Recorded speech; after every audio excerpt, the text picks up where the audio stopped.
I would like to call to order the 3/18 meeting of the County Ferry Advisory Committee. I will call the roll. Janice Cottrell.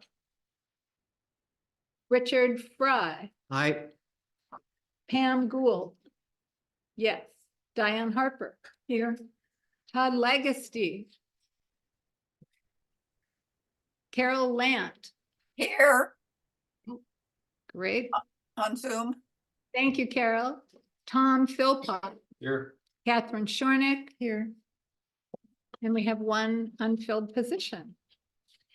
Sadly, we do not have a flag tonight, so we will not be saluting the flag, but I would like to take a moment of silence as we bring our best selves to some challenging conversations tonight.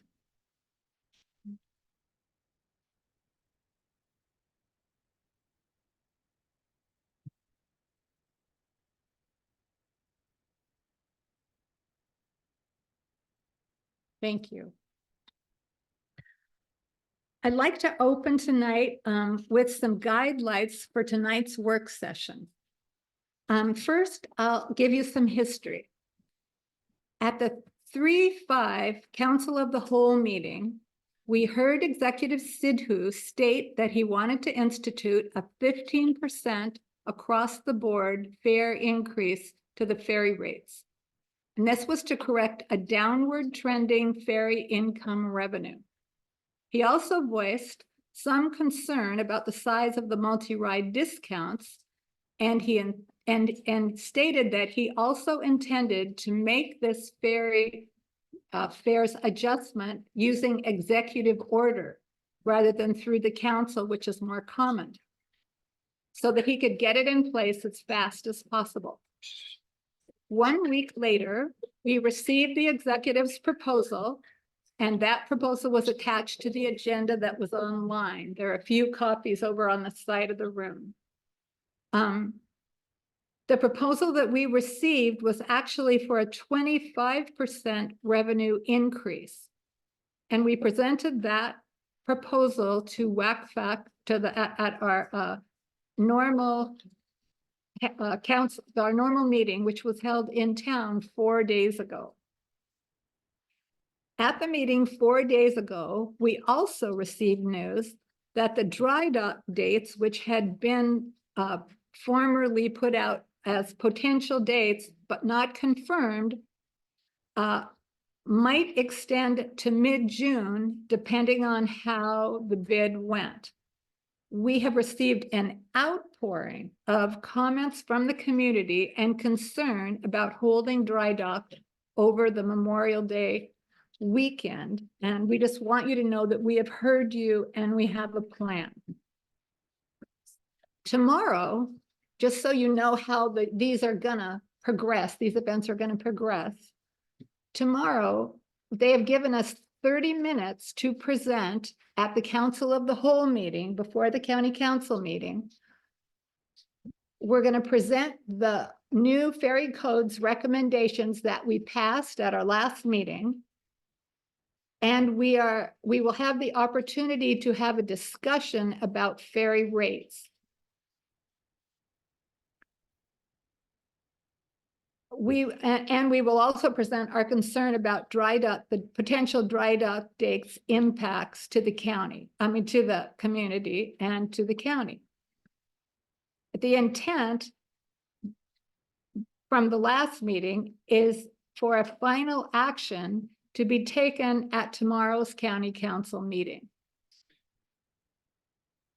So for tonight, this is our plan. First, I want to set some ground rules.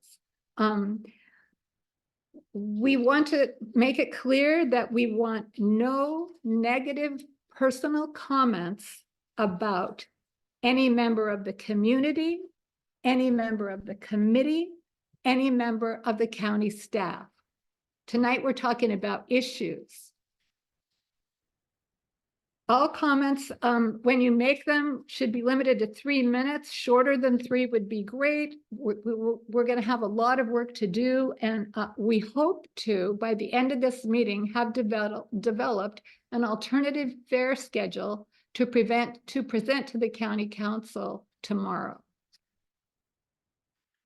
In case there are some time constraints, we have made a large piece of paper available on the table in the back room.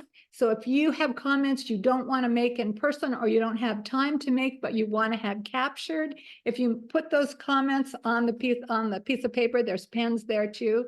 We will capture those comments and make sure they go directly to the council. So this is your chance to speak to them directly. We're also happy to take written comments. Let's see. We also have a resolution ready that we will be discussing regarding dry dock being held during peak ferry revenue time and business periods for the island. And we will address that. We hope to address that first. After that time, Diane will give some more background about the ferry fares discussion, and we're going to use an interactive tool to real-time adjust the ferry rates and have discussion during that time. So there will be comment and discussion all during our ferry rates discussion and real-time adjustment period. And people make comments. Well, I think this should be higher. I think that should be higher. I believe this should happen. I believe that would happen. We want all of that feedback. At the end of that, if you feel that your comments have not been addressed, we will have a period of open comment, and we will take all comments that people have. So thank you for coming tonight. We anticipate a fruitful evening. The committee has their agendas in front of them. Do any committee members have changes for the agenda? I do. Catherine? Yes. I would like to introduce a document developed called requesting that dry dock dates avoid peak summer revenue period. Resolution to present to the council. And do you want to do that at the beginning? The beginning, yes, I'd like to do that first. Okay. Is there any problem from the committee developing that? Okay, we can do that first. The resolution, there are copies of the resolution. There were some copies over there, and I will now read the resolution out loud so the community understands what we are going to transmit to the county council tomorrow. So it says, requesting that dry dock dates avoid peak summer revenue periods. Whereas the Whatcom County operates the Whatcom Chief vessel running between Gooseberry Point on Lummi on the Lummi Nation to Whatcom County's Lummi Island. Whereas Public Works is responsible for the daily operations of the ferry, and whereas a declining ferry revenue stream has been noted, while acknowledging that significant outstanding accounting issues remain. And whereas peak summer revenue period for ferry income includes mid-May through mid-September, including Memorial Day, the 4th of July, and Labor Day weekends. Whereas the County Council established and appointed the Whatcom County Ferry Advisory Committee to advise the council on ferry-related operations. And whereas the vessel has been in operation for more than 60 years and beyond its anticipated period of service, although plans are underway to replace the vessel, a lengthy 2024 dry dock is anticipated to replace an engine and perform other critical work. This dry dock is scheduled for 4 weeks, an outage longer than any previous scheduled dry dock. Whereas the vessel, as the only roadway to Lummi Island, is a lifeline for over 800 permanent residents, providing the only transportation to schools, employment, medical care, groceries, services. Whereas no secure public parking is available on the Gooseberry side during dry dock, and that Gooseberry community is greatly impacted by the additional volume of vehicles during dry dock. Whereas Whatcom County businesses, essential island businesses, and many independent artists who hold artist tours twice a year rely on peak summer holidays, including Memorial Day, the 4th of July, and Labor Day for their annual income and viability. Whereas residents rely on island businesses for essential supplies during dry dock. Whereas much coordination and additional expense and planning are necessary for Lummi Island residents to manage through dry dock. Whereas Lummi Islanders have been notified that dates for the planned 2024 dry dock of at least 4 weeks have changed from mid-April to mid-May and instead are likely to overlap the Memorial Day holidays. Whereas the WCFAC has heard an outpouring of concern for viability of vital businesses and services and concern for loss of ferry system revenue if dry dock overlaps the peak summer revenue periods. Whereas all parties understand that emergency repairs may be necessary if unscheduled and may cause unscheduled outages at any time. Now, therefore, be it resolved that the county council direct public works to avoid impacting vital and necessary county, ferry, and island business and revenues by scheduling dry dock activities outside of the peak summer revenue window that includes Memorial Day, 4th of July, and Labor Day. Yeah. So that is the resolution that we talked about. I move we adopt it. Second. So it has been moved and seconded that we adopt this motion. Do we have any discussion in the committee about the resolution? Rich? So we discussed this at some length last time, and I think Gary discussed this at some length at our last meeting. And I've had also a private conversation with Gary about all this. And so the one thing that concerns me is that I don't know if everyone is aware that the situation that we're in now with the dry dock is that there are only 2 dry dock facilities left in the state of Washington to handle this. And they are very crowded and so that means that getting the date that you want is not an easy thing.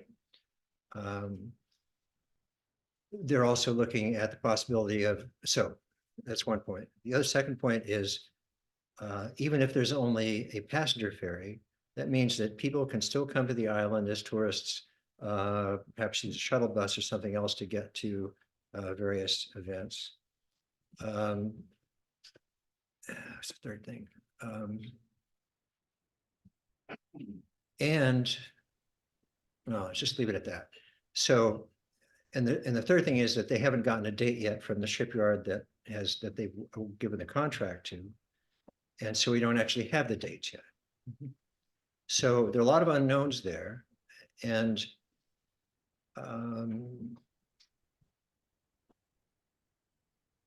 the last is a question. So is the suggestion here to postpone the spring dry dock planning to try to get the same spot as usual, which would start probably after Labor Day and go into October? Is that kind of what you're requesting? The resolution at the end reads, and I will repeat, now therefore be it resolved that the county council directs public works to avoid impacting vital necessary county, ferry, and island business revenue by scheduling dry dock activities outside of the peak summer revenue window. That includes Memorial Day, 4th of July, and Labor Day. Okay. So that just says that the county council would direct public works Yep. to schedule either before that window or after that window. Okay, so the one other thing that comes up out of that sentence is the assumption is being made here that somehow this dry dock is going to affect revenue in a way that that it won't come back. there's no assumption that it will affect revenue, so it won't come back. Well, It will people, affect revenue for this year without a doubt, because it is peak revenue season, based on what data?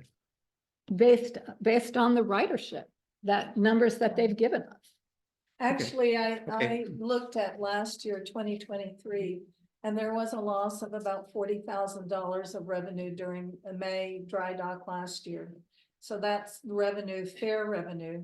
And then in addition to that, I know anecdotally, I know someone who has a rental who would lose 3 rental,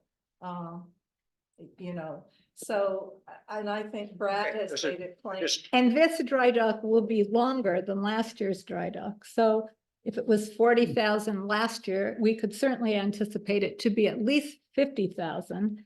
And if it goes to mid-June, June being a very busy, high delivery month for revenue, it could be quite a bit higher than that. So the point we're making is that since dry dock is a yearly scheduled activity, there is no reason that planning cannot be made so that it can either occur before or after the peak revenue period. so one final point, then I'll shut up. Yeah. And that is that the other implication of doing this 4-week thing now is that it makes it possible, I won't say exactly likely, but possible that we could go the following year without having a dry dock period. So those are just all considerations that Yeah, just ought to be, those, ought to be considered. and Public Works would be welcome to do whatever they wanted, but Lummi Island and WCFAC just would be going on record as asking them to avoid the peak revenue season, Got it. to try to keep our revenue up and protect our island businesses. And I've got one more. Yeah, So we found out last Thursday at the WCFAC meeting that from the county, that the bids for the dry dock won't be in until the 26th of this month. So we know nothing till the 26th. County doesn't know anything till then. so they still have a chance to make adjustments.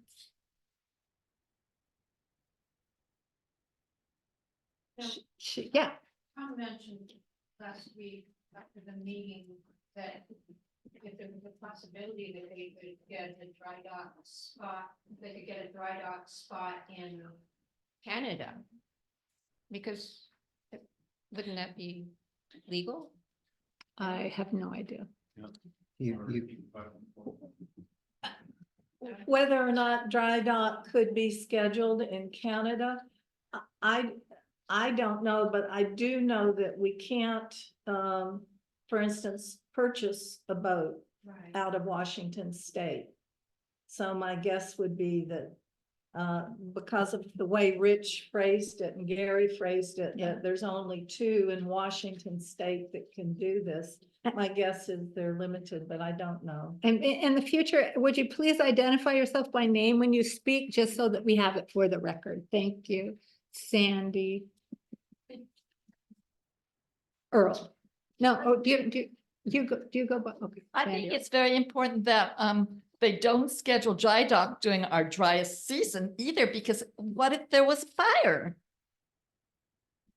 Yeah, there's a lot. That is a terrible time to do dry dock for safety measures too. Got you. In Thank the you. fall, yeah. In the fall, right. Other comment?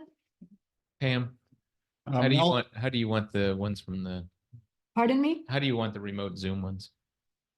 How do I want the remote? How do you want them, We're the not- questions asked? Sorry, we've got some comments from there too. Oh, I see. Right.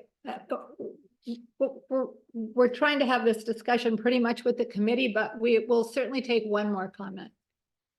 Mel Colstead, and Thank I'm you. wondering if there's any deadline by the Coast Guard in terms of when this has to be done. That's one question. And the other one I would have is, why can't that engine be replaced if we were to go to a dry dock in the fall? Why can't that engine be replaced earlier and maybe cut a week off of the dry dock? And we will capture all of these comments and pass them ahead to Public Works. So do I have a motion? You had a motion. Oh, I and a have a second. motion. Oh, you're right. Sorry. second. All right. So any more discussion in the committee? Okay, I will call for the motion regarding the proposal, the recommendation, resolution requesting that dry dock dates avoid peak summer revenue period. All voting for this resolution signify by saying aye. I, 4 of us. Carol. Is Carol, are you on? I'm actually gonna abstain on this. I'm so sorry. Okay, so we have 4 for, 1 abstentions, or any other abstentions? 2 abstentions and 4 for. I don't know what that means. I believe that means that the motion is carried. Okay. Yeah, no, that means that the motion is carried because we have a quorum. Okay. Yeah, and the quorum is able to divide, but the motion is carried. Oh, good. Thank you, everyone. Now we are going to move Okay. forward Should have been. to our discussion about ferry fares, and Diane is going to give you a little more background, and then we're going to look at a live view of what is possible. There were some copies of the executive's proposal that were over on the side table, and we are going to bring that up here on the big screen, and feel free, you guys, to move closer if you would like to, as we take a look at this, how these numbers, when they change, affect the total revenue that the executive was aiming for. So Thank you. I'm just starting out with the executive's proposal, and as mentioned before, we were in shock when we saw the 54% increase in the price of the passenger pedestrian and the 37% increase in price and the vehicle less than 11,000 pounds with driver. Those two combined are over 60% of all the trips made on the ferry each year. And I think it is extraordinarily important if tonight we as a group can come to some sort of consensus with an alternative to give the county council tomorrow. We have tomorrow's window, we have a half an hour with them. And the county executive was ready last week to move ahead with by executive order implementing a fare increase. So no fare increase is going to please everyone, no matter how you divide up the pie. But I hope tonight we will work together to come up with something. So I'm briefly going to cover the process.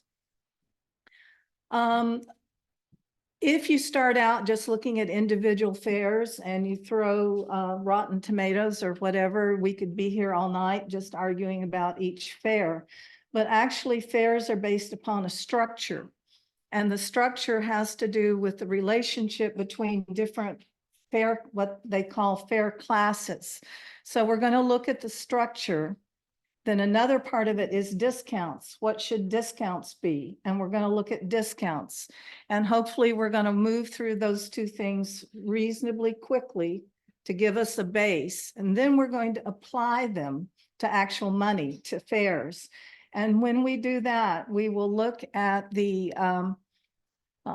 impact on today, like the executive's proposal impacted pedestrian passes, raising them 54%. So once we look at the impacts of the structure that we've created, we're probably, and I would say 99.9% sure, we're going to want to tweak it, and we're going to adjust it, and we're going to do that until we have something that hopefully most of us decide we can live with, or at least we can live with an alternative to what we've been given. And then at that point, we'll talk about a summer surcharge because there's a lot of interest in that and we do have information about that. So if you will bear with me for about 10 minutes, could do a structure and then we'll move into the actual fares. Some guidelines. When the $3 surcharge was added in 2011, and then they turned it into part of the fares in 2015, it distorted the relationship. And here's an example. In 2010, the pedestrian's cash fare was $4 and the vehicle driver fare was $10. Well, so it cost you 40% of a vehicle fare if you were a pedestrian. By 2024, because of that surcharge and the additional capital surcharge, the pedestrian price had gone to $8 and the vehicle driver price had gone to $14. So the pedestrians got 100% increase and the vehicle driver got 40% increase. Well, now you look at a large truck. In 2010, they paid 130. And then the surcharges were added and some adjustments were made. But at the end of the day, the increase on a large truck is 12%. So there you see in 14 years, pedestrians doubled, vehicle drivers went up 40%, and a large truck went up 12%. That distorted the structure. So that's why we're getting into this now. If you simply take your 15% increase and you apply it to every fare, you are just continuing this distortion. And so we're going to back up tonight and we're going to start looking first at the structure and then at the fares. A few other guidelines. Whatcom County wants all fares to be even dollars. Cash fares. And so this thing of something being $5.50 versus $6 can make a difference in what percentage impact it makes, but we're going to stick to the whole dollar. Then purchasing multiple trips at once gets a discount. There is a needs-based, very low income punch card, multiple trip purchase. And it is, as part of the code, determined to be the largest. That discount will always be the largest one. One of the things the county has proposed is to do away with a fare class, which is for full-time post-high school students. It's proposed to be discontinued. And I can't really argue with that. I believe one person has applied for it in the last 10 years. And so it's a lot of administrative hooey to do that. And then finally, the executive's proposal is to provide 10 or 20 trip punch cards instead of 10 and 25 trips. I'm sticking with what we are familiar with. When you see the actual executive's proposal, you can't directly compare it because here you have the price for a 20 trip punch card, and we're currently paying for a 25 trip punch card. So it doesn't look like the price has changed very much, but in actual fact, it has. So I'm sticking with the 25 trips, and also I'm going to focus on a per trip cost. So if we buy punch cards, just think of the total cost of the punch card. I'm going to ask you to back up tonight and think about, well, what does that translate to as far as the expense for an individual trip? Okay, here we go. Fare classes.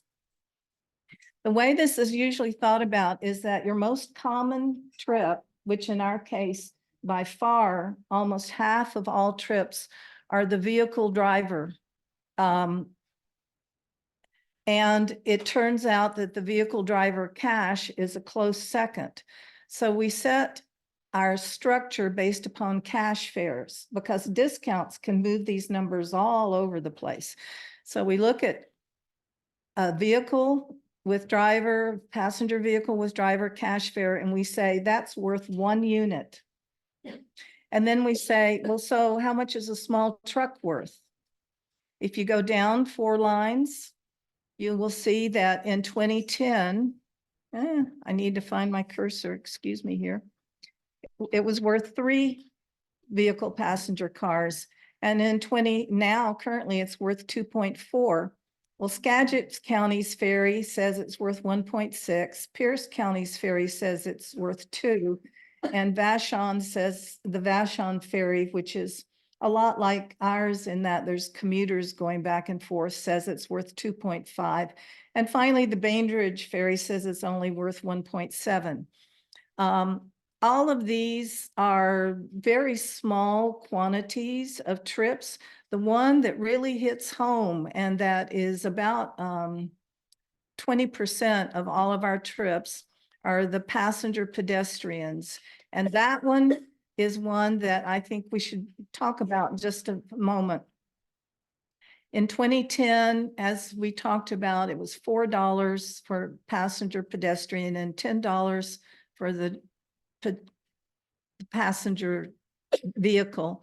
And that is a 0.4. A passenger was worth 0.4 of a car. You didn't know that, did you, when you were riding along? Well, now it's worth 0.57 of a car. That means that it's worth more than half of a vehicle. And when we look at every other ferry system, guess what? Passengers or pedestrians are worth about a third. And so the question is, what's our choice? What do you think is a reasonable number for how much the pedestrian fare should be as a proportion of the vehicle driver fare? Do I have any volunteers? I have a volunteer question Mm-hmm. and suggestion. And that would be, I would find it a lot easier to think about this if you would just give us these numbers and then just suggest what you think would be the good number. And then we could have a starting point. Okay, I will be happy to suggest that we go back to 2010 and that we use the proportions that we used in 2010. The 40% of a car versus everybody else's at 33 seems a little high, but it's not outrageous like the 57. Just one comment on that. Mhm. And that is that everyone should know, if you haven't read the thing that I posted in Nextdoor today, that in 2009, the county did $190,000 worth of reconstruction of the docks on both the Gooseberry side and the island side, and charged that to fare revenue, and giving us a cost pattern quite similar to those we've been seeing in the last few years. So that was the impetus for a whole bunch of changes in fares after that.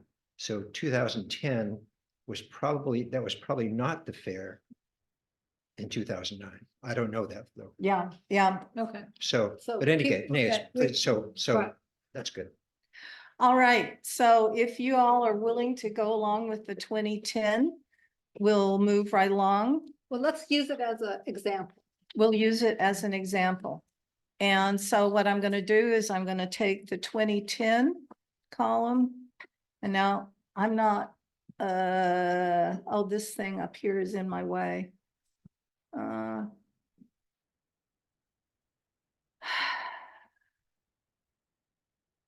There. Excuse me while I flail around here. Doing Excel. Well, no, I'm going to come back and do that later. I'm going to go on. Discount, let's do the discount and then we'll move both of them into place and get right into fares. This is a comparison of the discounts, and the passenger pedestrian multi-ride discount that we've had is quite a bit higher than the discount in other ferry systems. Back in 2010, it was even higher. There was a 60% discount. What that means is that when whatever you paid cash, then when you bought your multi-ride ticket, you only paid 40%. That's a discount, a 60% discount. And now it's at 44%. The executive proposal takes it down to 15%. As Pam said, he had quite a speech about 10 to 15% is plenty for a quantity discount. What he wasn't looking at, I believe, is the fact that every ferry system basically considers those multi-ride purchases to basically be a discount for residents, which makes perfect sense. It's not a quantity discount. If you buy 5, you get it cheaper. It's a discount for those who ride a ferry regularly. And the other ferry systems have 25%, 29%, 19%, and 20% for our passenger, pedestrian, multi-ride. Now, on the vehicle driver multi-ride, it was 36%. It's now down to 33%. It's proposed for 15%. And when we look across at the other ferries, they're somewhat lower than where we are, again, 18, 22, 20, 20. I think that part of that is because we don't have a great transit system on the other side. I used to work for Metro and we sent a bus to meet the Vashon Ferry. So you really had an option to be a pedestrian on some of these other ferries, more so than we do here. So one of our choices tonight is going to be, what discount rate do we think is the correct one? And I will just lead in by saying, I don't think we can go in with what we have today. I think that we need to get a little closer to what some of the other ferry systems are. Yes. Peter Earl. This isn't, yeah, Peter Earl. I guess I have a question. It's kind of like, this process. It's kind of, I wonder whether it's backwards. You're asking us to buy a pig and a poke. We're talking about the discount rate, but we don't know how the discount rate plays out when we don't know what the target number is. Well, we're gonna, And so wouldn't we want to know what we think is a good, reasonable recovery by a fare increase? Sat Paul, in his proposal, said he wants $339,000 out of our wallets. So, I'm thinking if we talk about what we think is a fair increase, a fair meaning FAIR, right. increase first. As soon as we choose the couple, that's what we're doing next. It will show real time. And then we can adjust them. The total fare revenue for every change you make. Right. The reason I'm starting We're here gonna do is so Really. that we think through what we're actually doing instead of just picking a particular fare class and aiming just at that. That you need to keep in mind that as we adjust fares and you see the dollars change, which you will next, then anything where you increase the discount, it means some other discount has to go lower or the overall price has to go up. And we'll So, do that real time. okay. Once we just choose some discounts to start with. So help me out, give me some numbers to plug in over here, and then we'll move on to the dollars. What would you think would be a fair FAIR discount for your pedestrian multi-ride and your vehicle multi-ride? I'm wondering if maybe they should be the same. Oh, I sorry. can't speak overall to what would be a reasonable discount across fare classes. But I think something to be considered is it's a discount, yes, for island residents, but there are many island residents who don't qualify for a needs-based fare, but don't have the wherewithal to buy a multi-ride punch card. And so they're paying what we should talk about as the fare. The fare is the single ride fare. And we need to think of it in those terms. That's the fare. And is it reasonable because I have extra money in my pocket and can buy a punch card, but my neighbor can't and has to scrape together the single ride fare? They're paying 33% more than I am, and it's already a burden. And I think that's an important consideration. It's not just the tourists who are paying the single ride fare. And I think we need to switch our thinking and consider the fare is the fare, the single ride fare. That's the fare. And then go from there. And I think personally, a car driver discount of 33% is far too much of a discount. And I think that it should be reduced. So. Throw a number at me. Okay, I don't actually have a problem that it only be discounted 15%. Okay, does someone else? Thank you, Janice Holmes. Oh, sorry. Everybody. I think that's, I really think it should be at least more in keeping with other, I think it should Can be you at least can more. you identify yourself? I'm and Sandy then Earl. microphone? I think it should be more in keeping with other, at least other counties. I don't think, I think that it to be even less than that is, I mean, people budget for these things and they could make the discount the same on a 10 pass. They will, it is. As on a 25 pass. That is the plan. And then that people that, I mean, you're gonna have to budget no matter what you do, because it's part of our expenses. So are you making a different proposal? Well, I think it should be more like 25% at least. I don't know. I just think we don't have a bus system here. We have, people are, it's hard. And we have no place to safely park our car on the other side. We've also got Robin from Remote Fair Day. So you can ask her a question. Yeah. Go ahead, Robin. Hi, there's technology now and the county could look into this. If we want to get into the residency situation, each of us could have a residency pass, just like you have when you sign up for Good for Go. Now, if they can track our cars and know who uses 405 often enough to get a discount versus the travelers who are just over there because they got lost and they want to go fast, then maybe, just maybe, there's a microchip that could help us. And then they would have more time on the ferry. And yes, we could still chat and whatnot, but we would be carrying a little something and we would know our numbers. So if we didn't have our card, they could check and they'd have a number or something and we could still be good for go. That would help with all of our people who cannot afford to buy something and, save the money up enough for 10 or 25.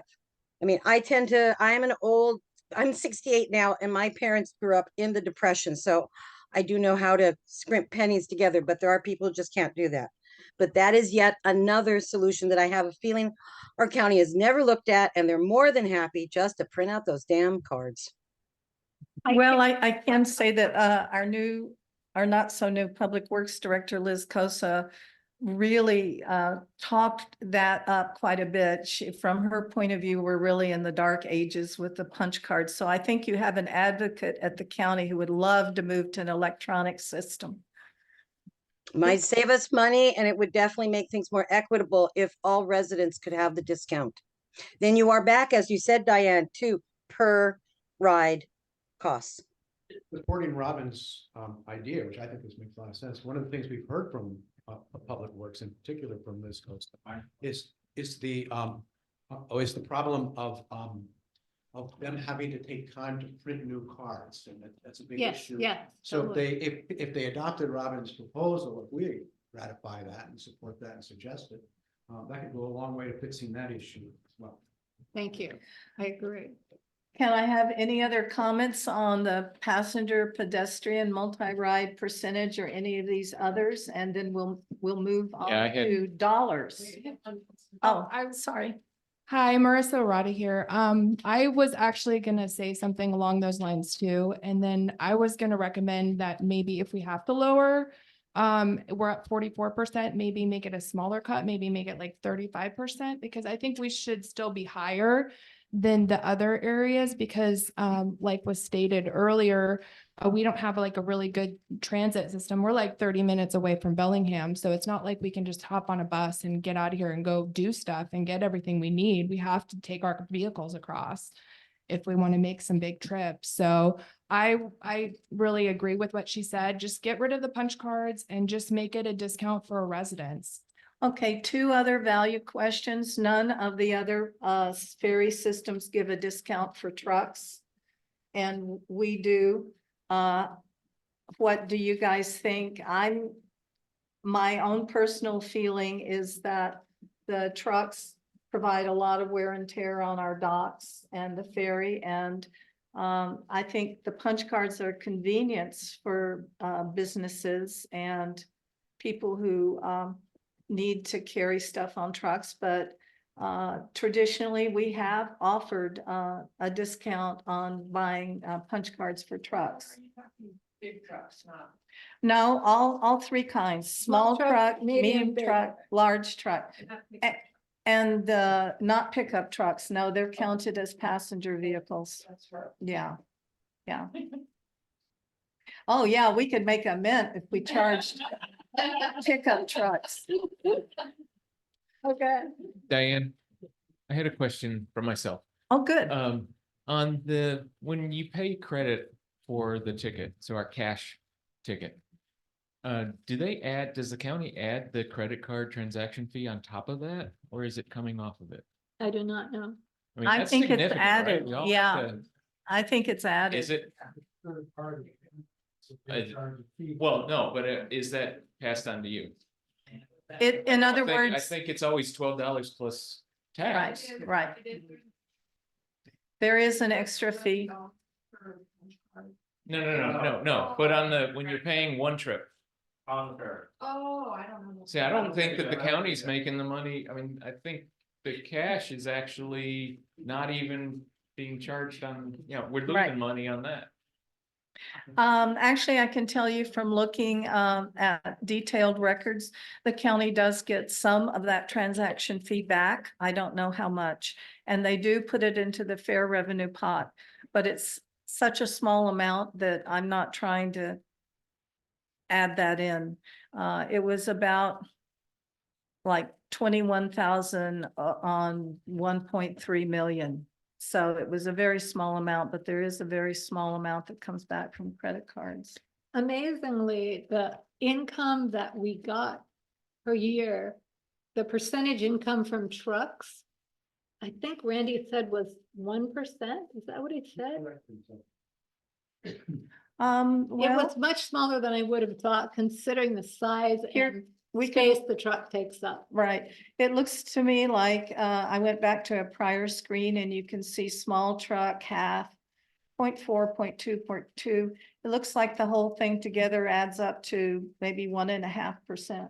Of all trips taken on the ferry. Right. So, But more they provide more revenue per trip than the passenger vehicles. So the amount of revenue is a little bit larger than that. gotcha. Okay. Excuse me, Pam, the quote from Randy was that trucks were 1%. Oh, thank you, Carol. You're welcome. Yeah, Susie Word, what if there was a discount just for island-owned businesses? People like Dan, for instance, that Right. runs his business from here, has big rigs and goes off island for his customers. What if there was a residency discount Yeah. for big rigs, but not for city-based ones that are coming back over? Once we're into the electronic world, I think that would work. The difficulty now would be, it would be like the needs-based, where the county would have to create some sort of forms and you'd have to go in and prove who you were. It would be complicated to administer until we can move to electronics. that's not a bad idea, though. No, Yeah. One more. Stephen Thomas. And I don't have the answer. I just was thinking. And if there was a way to have elastic pricing so that the discounts would, if you were a resident and you were traveling year round, that your purchases of discounts that, oh, you bought so many, you get this much more, and you get this much more, and you get this much more, so that I like it. we have it sold.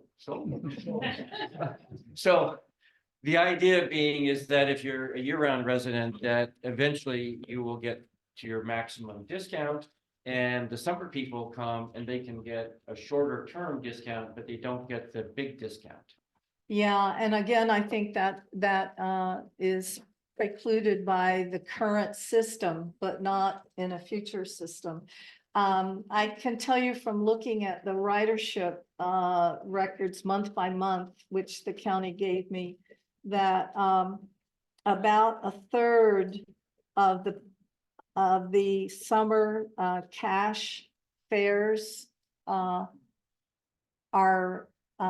also used in January and February.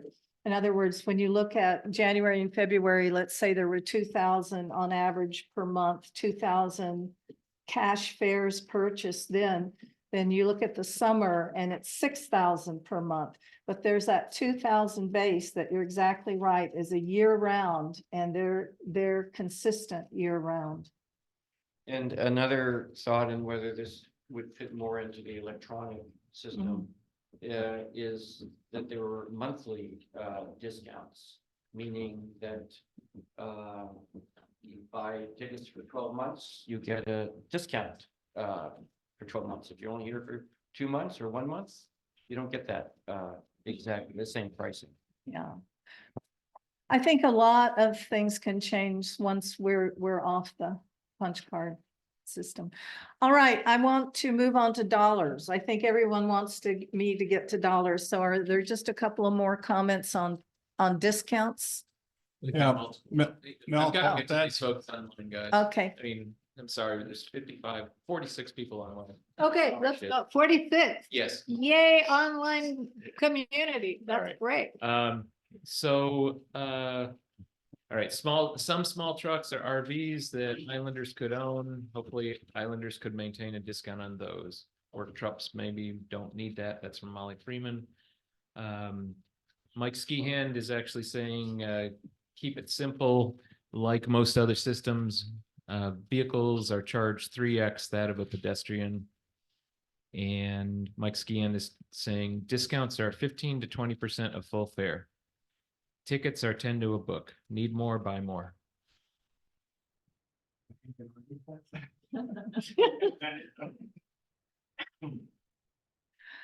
Mel Kolstad, when I'm looking at that, if you were to have no discount on trucks, that would make the picture look better up there. And all that would do would be to shift the cost that they would normally not pay to whoever's the consumer. And so it just shifts that money, anybody that has work done by a repair person or whatever, it would just shift that cost to those people. They're not going to absorb that themselves. They're going to just shift that cost. So I don't know if that's good or bad, whether. Yeah, that it's something to consider, that what you're essentially doing is you're making your vehicle fare and pedestrian fare cost a little more when you give them a discount. And if they don't have a discount, your vehicle and pedestrian fare cost a little less. But one way or the other, the same amount of money needs to come in, and it's a value question. It's why I asked the question, should we have a truck discount or not? Yes. Dan Dietrich. I guess I'll make a statement first. Well, hi. The statement is, I have never seen taxes go down once you implement the fare. So my concern is if you say, oh, well, let's just make it on par.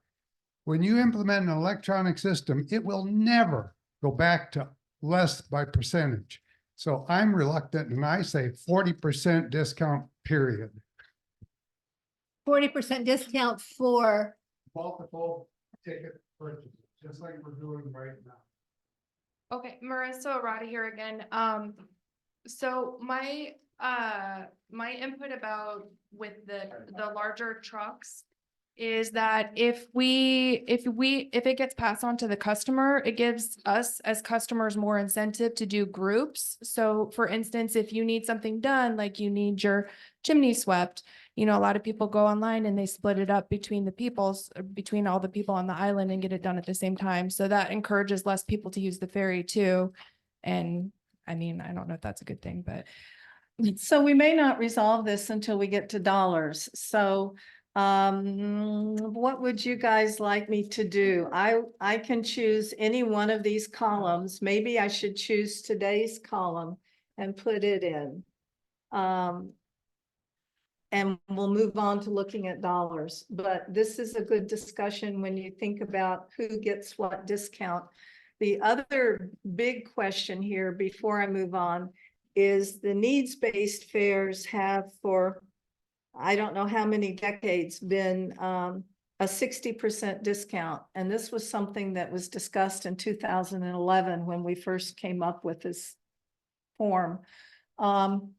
The issue simply is the lack of transit. And so if you live on this island, you really do have to have a car and you really do have to drive on and off the ferry. So the rule is that the needs-based discount has to be the biggest discount, but there is not a rule on how much that should be. And you'll see going across, it went from 83% down to 65%. It actually, once you get around the rounding of the dollars, it's close to the 60% here. Skagit 52, Pierce 47, Vashon and Bainbridge 50. Now these ferries for vehicles do not give very much of a discount. Skagit gives 34%, the others give very little. But I will say again that I don't think that you can have a needs-based fare for the island that doesn't give a big discount for vehicles, because the transit system is not there. So does anyone have comments on the need? I will also add that the needs-based fares comprise a very small portion. It's sort of like the discussion on trucks. It's not going to make a big difference in the end. Okay, shall I pick today and go with today? Yeah. start Okay. with that now. And would somebody like to talk while I'm not used to doing spreadsheets in public, so I'm a little nervous about this. So I'll just go ahead and read these comments. Thank Okay, you. thank you. Back to the businesses, there was some discussion about, although the businesses are charging us a surcharge for coming on the fairs. No one can remember, at least on the chat here, that we got a difference in that, whether they bought a actual punch card or they paid cash. They would actually charge us cash. They would take into account the cash because that's the maximum amount that they would be paying. Then there was some other comments about other systems charging a summer peak fare. We haven't talked about that. Most islanders buy a punch card so they don't see the peak fare, but tourists do, but don't seem to mind much. And many people plan for that. It's to go to the island and pay more, but perhaps better weather events, etc., than's happening in January.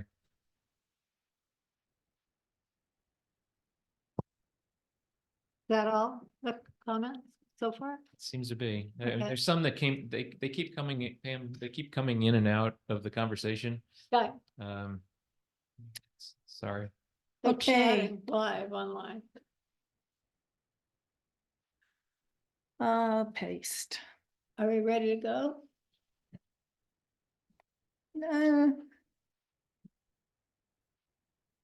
Paste. There we go.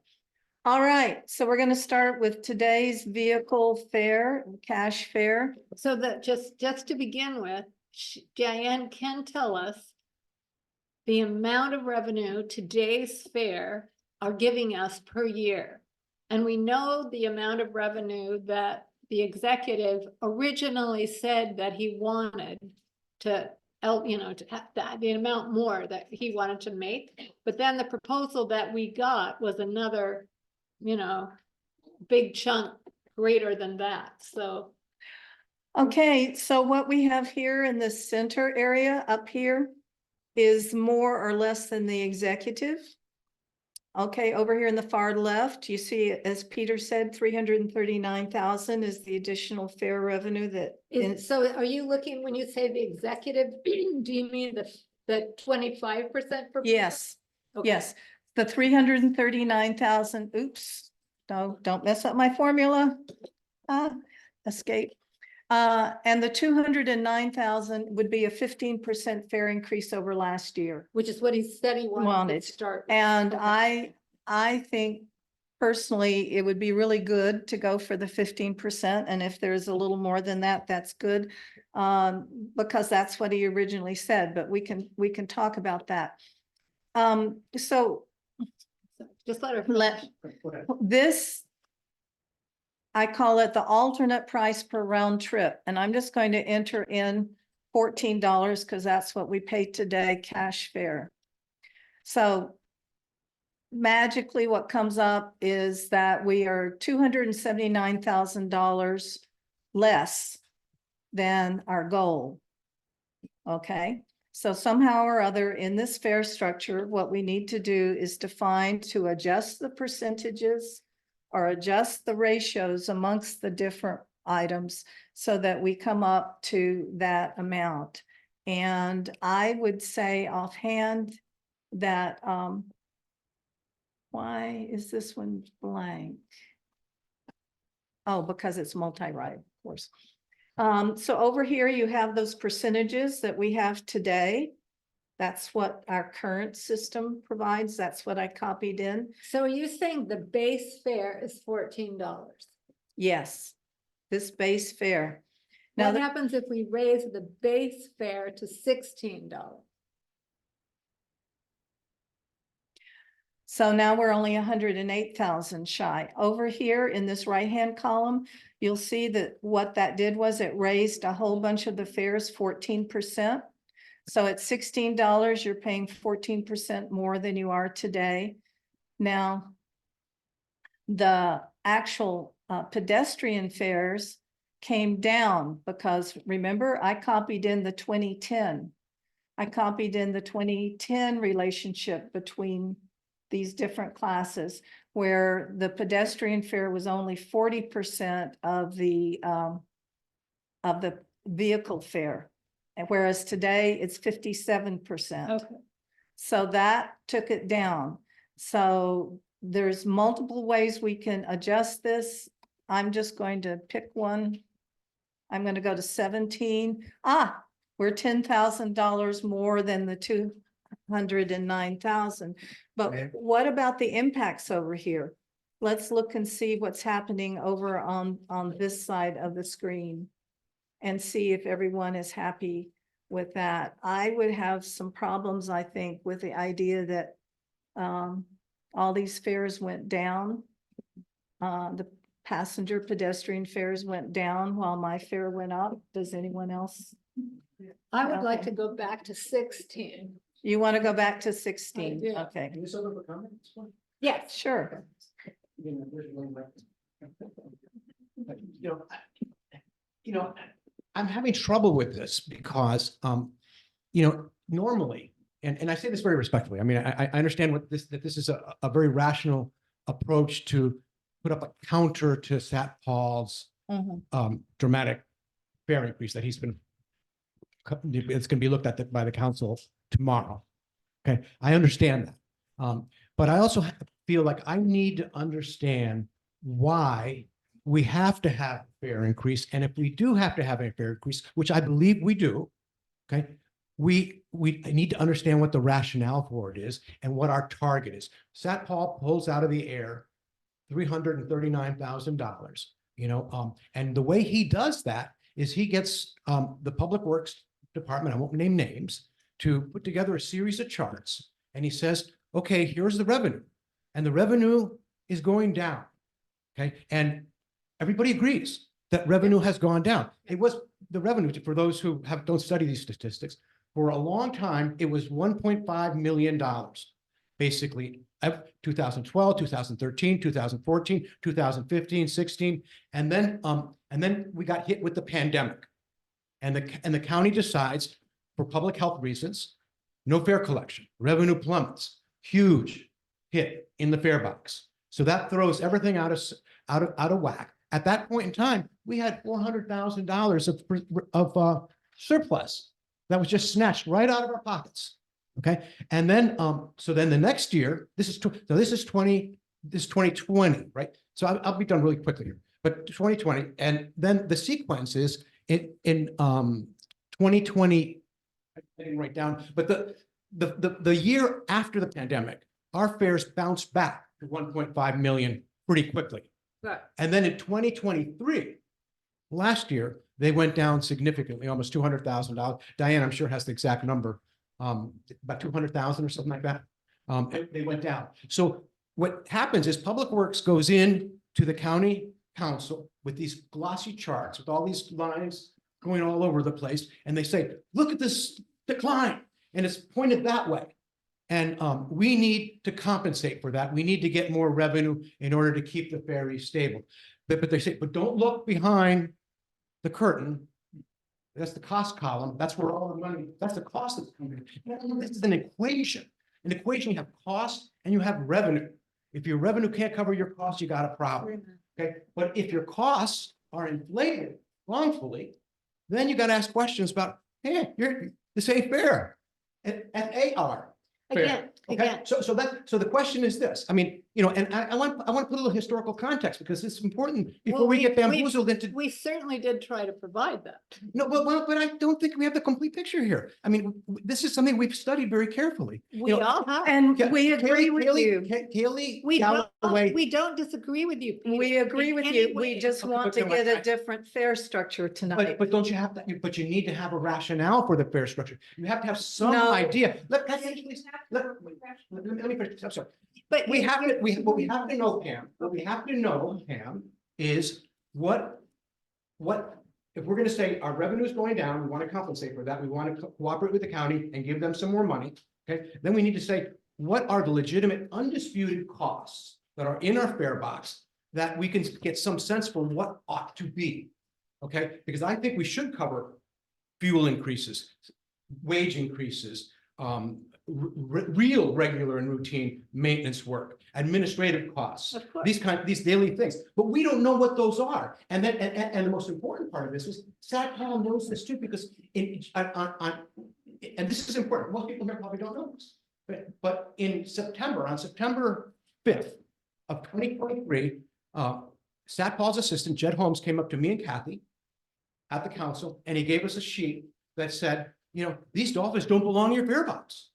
He analyzed it very carefully and he proved it. That was the executive's right-hand guy. And so we took that and, you know, we took that in, and then on October 27th, right before the election, Sat Paul sends us the whole island an email saying, I'm going to try to find an alternative revenue source for these extraordinary, big, giant, unexpected expenses. So at this point, and that's the last Peter? thing, that's the last thing that happened. Hold on, I'm almost done. That's the last thing that happened here. Right? And then all of a sudden, out of the blue, we have this after WCFAC was restarted, and you start working and doing all the great work you guys have been doing on designing and revising the ordinance for the future. Before any of that work is completed, Sat Paul dumps this thing on us, and then we're supposed to take his chart and come No, up and Peter. guess at what we ought to be shooting for. No, we know what we ought to be shooting for. We ought to be shooting for whatever will keep the executive's proposal from being adopted on Wednesday. That's what we're shooting for. We don't want the 54% and 37% increase. So we are going to focus back on trying to come up with something tonight that this committee can give the council tomorrow and say, do not let Sat Paul impose this giant fare increase on us. Here, we have a rational scheme that the community has talked about, and we know the costs are up, and we know the fares need to go up somewhat. What Peter is arguing is how much should they go up? And my answer is they should go up to 15% that was originally proposed. And when I look at the costs, after I pull out the dolphins, after I pull out the lease, after I pull out those costs, the fact of the matter is that the fare revenue still is not meeting the 55% of costs. We are overdue for a fare increase. And one other thing, and we do still have disputed accounting issues that are ongoing and not resolved, and we acknowledge that. But the executive has decided, for whatever reason, to make this move by executive order. It's done. It's not talked about anymore by the county council. It's not discussed by the county council. It's not discussed by us. It will just happen when he decides to do it. So because of that decision, which we rarely see, he doesn't usually enact things by executive order. If we do not give another option tomorrow, that may well be adopted tomorrow evening. That is the only reason that we have taken this approach. Janice, and then So Janice Holmes again commenting, and I think you're right. The reality is the executive is going to impose a fare increase. And if the council were asked, they would go along with it. And it's important to present an alternative, and that doesn't mean that the financial issues can't continue to be explored. What I would like to see in your chart, Diane, when you put up the fare, what impact if you reduce the discounts? Yeah, that If makes a we big can, difference. because that's going to make a big difference. So if you put the fare up, I don't remember where you left off at 15 or 16. 16. But you reduce the discounts maybe to the average of what other counties do in the 20% range. So instead of a 33% discount for car and driver, if you reduced all these discounts, what does that do to the revenue? Does that then meet the revenue, the projected revenue goal?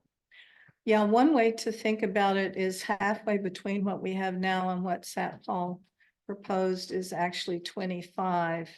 And I'm just going down along here and entering the 25 and the 60, which is traditional, although it can be argued should be higher or lower. And what that does is it actually almost zeroes us out. We're 3,000 high. So by changing the discounts to 25%, then the question is, what do you want to do with the truck discounts? Keep them at 15? I think the trucks shouldn't get a discount, and then that's, of course, it's gonna be passed on to the consumer, but as Marissa said, consumers can share that cost or It's their choice. right. They're ordering this things. I would love to know how many actual truck multi-punch cards are even purchased. Like, I think a lot of trucks just come and pay with a credit card. Somewhere here, I have that. Which card? That's the Concrete. trips, Oh, not the punch concrete trucks, cards. punch cards. Like, Oh, I see. Yeah, what you're saying. About 2/3 of them are, it looks like, no, about 50-50. Punch cards and cash fares. And on the small trucks, a little bit higher on cash fares than punch cards. Okay, Diane? just once, Excuse Rich, and then you, sorry. Look. I think this is way too complicated. The simplest thing is to say, yes, county exec, we're willing to go with a 15% across the board increase. But we strongly want that to be no more than 15% because you have no idea how people are going to respond to that fare increase by riding more or riding less, what they're going to do. How many people in here commute daily? How many people ride the ferry 4 times a week? 3 times a week? 2 times a I week? try to get down to once a week now. I used to go daily and. Okay, Well, the- so, well, not so, quite, but so the that. question, the thing we have no idea about is,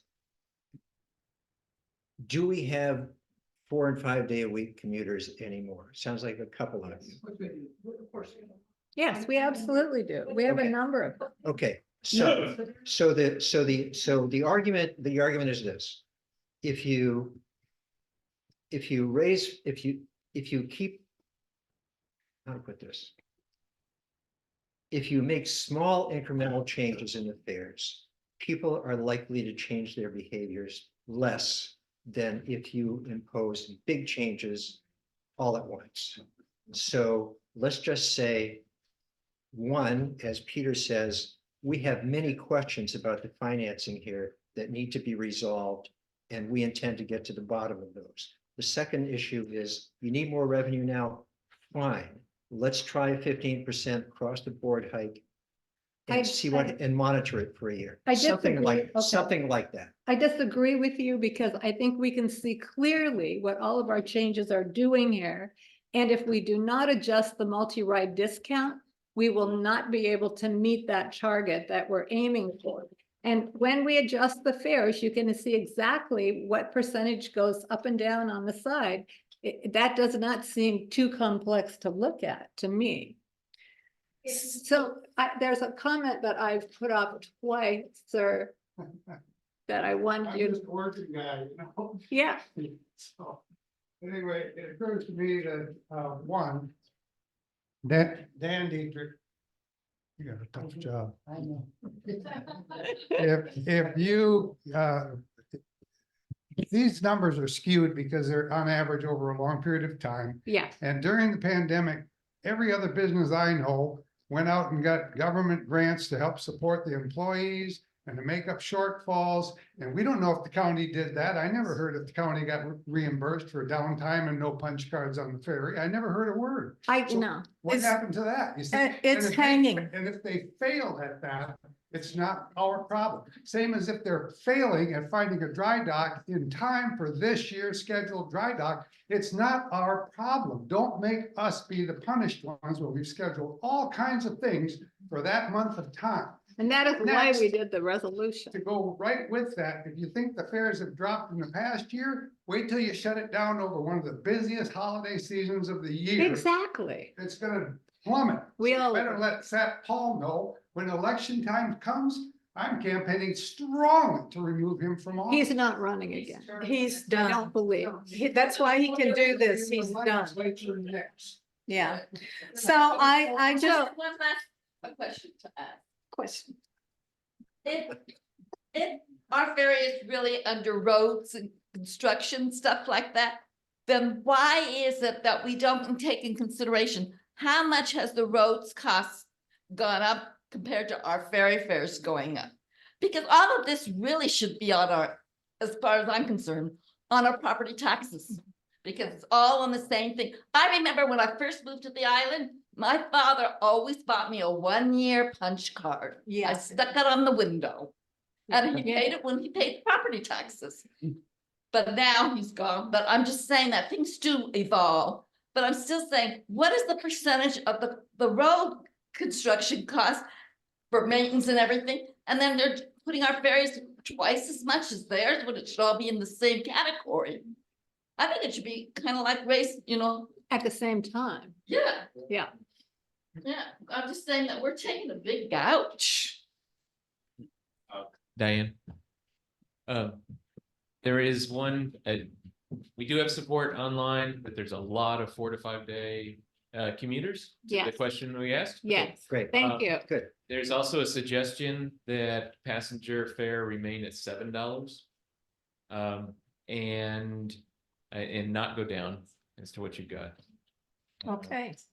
But I've also got the question on your spreadsheet myself. Do you have the capability of actually doing the seasonal fare differences? I was gonna go next to summer. And so where I would like to before going on to summer, let me just ask the group this. Given the circumstances where we have an opportunity tomorrow to present something different to the county council. I mean, we don't have to. We can go in and just, you know, say the community is really upset, and the higher the fares, the fewer trips people will take. We can do that. Or we can go in and present an alternative. And my question for you now is, there is an alternative up here that actually does meet the 15% fare increase. And is it an alternative that this group, including those of you online, feel is legitimate enough for us to take tomorrow, or are we not there and we need to just go and say, don't raise fares as much as the executive says? Saying don't raise fares, saying just don't do anything is a losing argument. And I think you We have have to to. present a reasonable alternative. And if this alternative meets the revenue, in theory, meets the revenue criteria that the executive is looking for, then I think it's a reasonable alternative and I think should be presented and considered. Now, I understand what Rich is saying, that this may change ridership patterns and they may not get the revenue they expected. But that's not, as Dan said, that's not on us. That's, this is a reasonable alternative in an effort to meet what the executive is. And Carl has been waiting forever. Sorry, Carl. Yeah. Carl Molling, a few points. This is a negotiation. When he comes in and he's changed his numbers, and so I would, a 15% increase, I think, is rational and it makes sense. I would like for you to tell us how it affects every one of those fares. If you would quickly. Okay. With the passenger ratio going down, the actual cash passenger pedestrian fare goes down 25%, and the vehicle driver multi-ride goes up 28%. And the trucks go up between 36 and 45%. That's kind of the highlights of what we've done here. We've shifted costs from pedestrians to vehicles. And I want to point out this, what actually is your multi-ride passenger vehicle with driver. The 25% discount results in a 28% increase in costs. In other words, today, we pay, once we buy our multi-ride card, $9.40 per trip. And with this scheme, we would pay $12 per trip. That is probably the most significant change that most of us would see. And the executive's proposal gave us a 37%. 37% increase versus the 28% increase. There, and we have It's another 54%. Just one sec, Bill's gonna. Yeah, we've got, Online comments. yeah, Robin, we unmute you. Hang on, just briefly, a number of people, and I agree with them, that you should not reduce the passenger cash ratio. People are used to paying $7, and that way people who are residents, we are mindful, we do carry our cards, and you can get a 10 multi-ride. But that should be one place it goes up. Also, I think you could take an increment on such things as the bikes and the motorcycles. They don't take up that much room, but they could take a small hit too, so that the drivers, because it is correct, people come over in cars together now, entire families, and I should know this really well right now, are coming over and literally doing all of their chores like we did when we first, moved on the island, and then coming back. But you need a car sometimes to bring back such things as sand for the sandbox, or cement to fix something, or one of the guys can't get something for you. One of the Travises can't get something for you and they need to get that. So I am strongly against us reducing anything from where we currently are, because they would expect, you would have no increase. That is fine. That is a lovely thing to listen when everybody else is getting an increase. But then I also think we really need to think about people who are not coming on that much, like the trucks, as we have seen in the comments. And also we should move on to a summer surcharge, because this is the only island I know that does not do that. I paid summer surcharges back on Anderson Island in the 1970s. I'll look at Rich. Rich asked a series of questions. Oh, I'm sorry, Sean. Go ahead. Let me finish. I'll be quick. I don't want to haggle with all the numbers and everything. That's beyond my cerebral power tonight. I just want to make a point. Thank you for that wonderful resolution that passed. I think that sends a message, which in my world, it's not just an exchange of numbers, it's the message. And the message, there's been a lot of great points made tonight. We do not have a good transit system, either on the island or when you get to the dock, different from other ferries they're trying to compare us to. Also, there are several points, and I think they need to be made when you exchange the numbers. These are the reasons why we are not those other islands. We have different needs and different concerns. We don't have any businesses on this island. I mean, really, no retail business except the Islander. What else is there? There's nothing else that except for Restaurant, cottage industries. construction. Right. You Those, know. that's the big part. That's the big part. There's a lot of island businesses. There are a lot of island businesses. Well, Not retail. not retail, right? So you're only gonna have a half an hour. And I think they're not gonna read all these comments between now and then.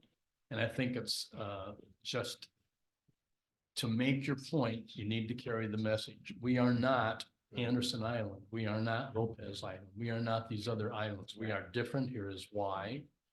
And and I bring it to their attention that they failed because they should get money for the loss during the pandemic. Like Dan said, every other business. I can tell you that one of the council members will be proposing a resolution to instruct them to ask for the $358,000 from ARPA funds that are there that the county has to reimburse the ferry system for that. So that is gonna come forward. Okay, that and thank you for what you do. I know it's hard. And I do appreciate everything that you're doing on behalf of the community here. Thank you. Just a quick question following up on Rich. Rich asked some important questions, I think, of the audience in Zoom. I think a set of concomitant questions should be asked of this room here and the folks on Zoom so that you, when you go to the meeting tomorrow, you can report this very concrete fact. And the questions would be, how many people in this room and how many people in Zoom would cut back their use of the ferry if Sat Paul's proposal were adopted and implemented? And how much cutback would they do? So you can go in and say, we had 48 people on Zoom. We had, a couple dozen people in the room. The island will, because at the meeting this week. Okay. Wait, hold No, on. I understand. Randy Rydell said that he accounted for, in his calculations, a 1% reduction in ridership as a result of fare increases. A 1% and this is the fact that's being circulated amongst the council. So if WCFAC can go in and say, Public Works is wrong about that, it's actually more like you should be looking at a 20 to 30% decrease in ridership. Because I know Sandy and I would organize ourselves and go less. Thank you. What would happen? They would just raise the rates to accommodate that. Indeed. Yes, fire. Yeah, that's exactly right. I'm gonna call you back to this because I think some people are interested in looking at summer and I've adjusted it Sandy, based upon Do you want to make your comment? Yeah, Sandy Earl,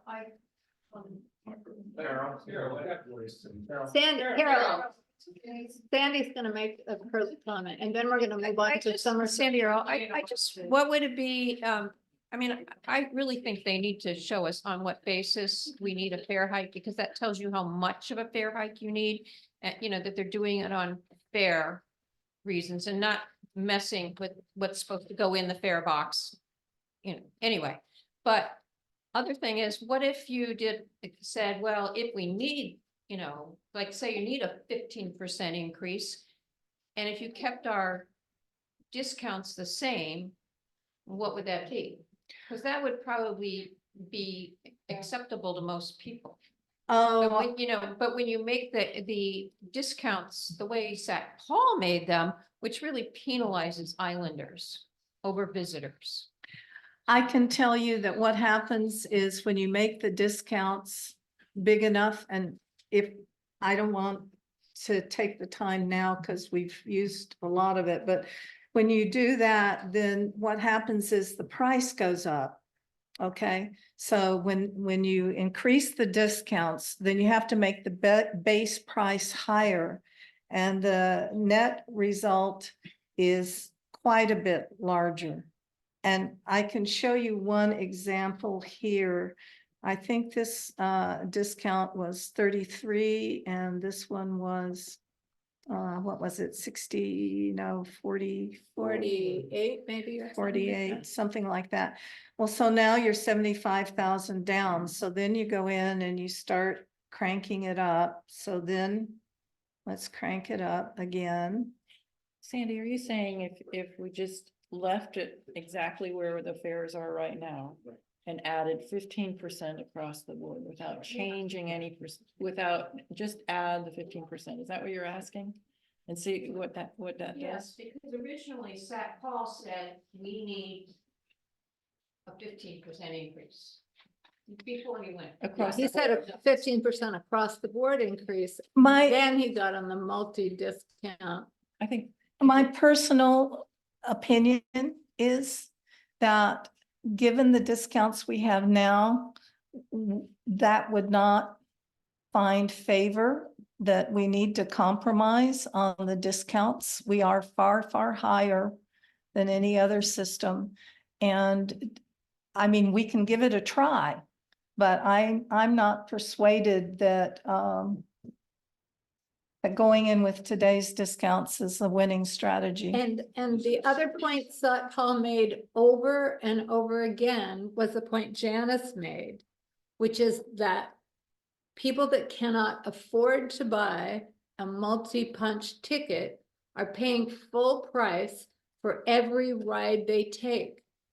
And if you have a 33% discount, it is a skewed system towards people that have enough money to buy a multi-ride ticket with a 33% discount. Whereas the person that can't afford that is paying, you know, this same amount for every ride. And that is the issue that he wanted to begin to correct. Then why don't they just, the 10 pass card would be the same as a 25. They are going to do that. They are going to do the 10 pass car the same as 25, but that is going to raise the cost of your card considerably because you will have to raise the price of the base price of the fare box. So In order here's, to reach that, she can show you where. yeah, so I've put back up on the screen our current percentages. And one thing that's going to change, as you just pointed out, is that the 10 punch card and the 25 punch card, whatever else happens, they're going to have the same discount. Right now, you only get a 20% discount if you buy a 10 punch, and you get a 33% discount if you buy a 25 punch. So I've made both of those 33, and the other percentages are similar. And so it's a possibility to go this way, but I personally have And a we're fairly certainly- strong feeling that we are way out of whack on our pedestrian passengers. And it's just a pedestrian passenger should not have to pay that much. Dean Hegelis here. I'm agreeing with the 25%. I just want to put that out there. I don't Okay. want to pay more, but I'm agreeing with the 25%. the discount, are you saying? Yes. Yeah. Yes. No, 25%, why is it the same as? Move on and talk about some. And yeah, let's move on and talk about some. And let's not even make this. You've been trying to solve it forever. Okay, I have a fare schedule up on the screen. Let's look at it. So The pedestrian does go down $1, which is dear to my heart. The pedestrian multi-ride goes up 16%, whereas in St. Paul's version, it went up 54%. The needs base stays the same. The motorcycle and bicycle stay the same. The motorcycle punch card goes up 2%. The driver cash, vehicle driver cash goes up 7%. Again, the one that takes it is the passenger vehicle with driver punch card, and it would be 20% higher than today. All of the truck rates are higher because they went back to being more units of a passenger vehicle. If you remember that early on discussion about how the $3 surcharge really undercharged trucks compared to passenger vehicles. So there you have it. It's a 25% discount, except for trucks, which is at 15%. And your needs-based is still at 60%, and we've made our 15% revenue.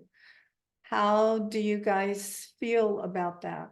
Can you show them for Sandy's thing, what 15% across the board would look like? I think you have it down here. Yeah.